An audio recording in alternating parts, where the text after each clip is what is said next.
Rabbi Yisrael Salanter, Zecher Tzadik Livracha, was known as the founder, the father of the Musar movement. He spent a considerable amount of time in his life focused on midos, character traits, and the need for all of us, his followers, in his generation, later generations, even till today, to focus on how we carry ourselves, how we learn from our previous mistakes and experiences to make ourselves better people, better B'nai Torah, better Jews, and that we can continue to grow each and every day.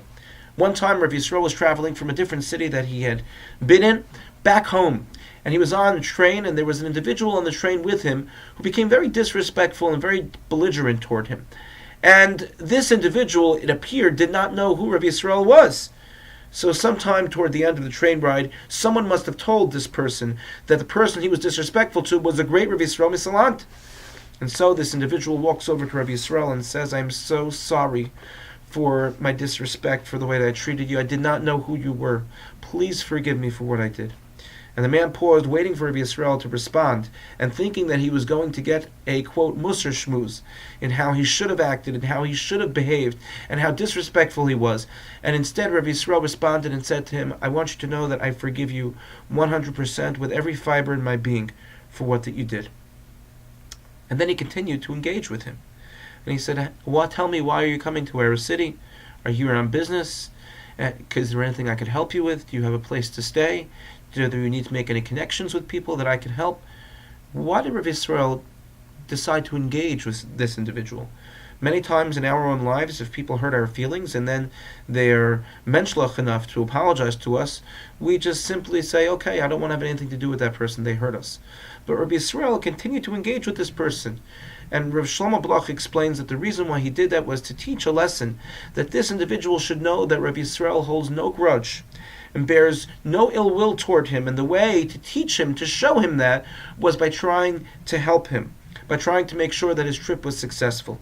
And Rav Yisrael learned this lesson, of course, says Rav Bloch, from the situation that we find in our Parsha, at the end of Parshas Vayechi. After the death of Yaakov Avinu, the brothers of Yosef are cringing in fear, worried that Yosef is now going to take revenge on them for what it is that they did to him. And they say, "Yosef, we're all your slaves, we're all your servants, please forgive us for what we did." And Yosef responds to them and seems to be very struck by their offer, and he says, "Hold on." He says, "I have no grudge against you, I have nothing against you, and to show you that I have nothing against you," he says, "I'm going to continue to support you and your families as long as I am in power, as long as I am alive. I'm going to continue to make sure that you have sustenance and that you are able to continue living life normally." So not only did Yosef say that he didn't bear a grudge toward his brothers, but he took that extra step to make sure that they understood that he was sincere in the words that he had shared with them and in the feelings that he really didn't have any ill will toward them. What a powerful lesson for us, for our lives. There are times when people slight us, people hurt us. There are times when we may hurt other people. And they have the menschlichkeit to come and ask us for mechila, for forgiveness, or we decide to pick up and ask them for forgiveness. We have to make sure that when we forgive someone, we do so with all of our heart and soul, because we want Hashem to forgive us for the things that we do wrong, just as we forgive other people. And if Hashem sees us forgive other people, then He will forgive us likewise.